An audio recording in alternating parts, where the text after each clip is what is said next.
Spondylolysis refers to a defect or a fracture in the pars, right? That is, the full name is a pars interarticularis, and that is the bone that is connecting the top joint and the bottom joint. At L4-5, if you say there's an L4 pars defect, that means that the L4 bone here, there's a crack between the joint above and the joint below. A pars defect can be on one side or it can be on both sides, right? Usually in the general population, about 5%, up to 5% of people have a pars defect. It can be caused by a big injury, like a major trauma, or more often than that, it's actually caused by repetitive hyperextension. That means the spine keeps going like that, extending. What happens is the joint above touches the pars and keeps hitting on it, causing it to fracture.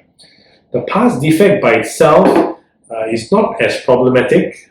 Sometimes we even find it incidentally. That means patients come in for something else, we do an x-ray, and we find there's a pars defect. So the patient may be living with it for some time, right? If they do have symptoms, often it is just backache.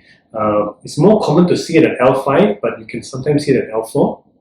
And you get backache on the side of the pars defect if it's unilateral, or it can be on both sides, right?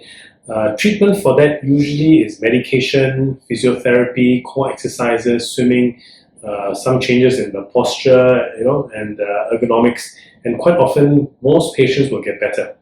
Of course, you can have some exacerbations here and there, but most of the time, by and large, with non-operative treatment, most patients with pars fracture do very well, and the prognosis is good. Sometimes, or very rarely, we actually repair the pars. That means we go in, we operate, and we actually treat the pars fracture. But most of the time, this is not necessary. If the pain still persists, that means you have basically nerve symptoms, which are numbness, tingling, pain down the legs, then please go and see a doctor, because persistent compression with nerve symptoms can sometimes lead to nerve injury, which sometimes may not be reversible. So see a doctor if despite medication and physiotherapy, you're still having nerve symptoms.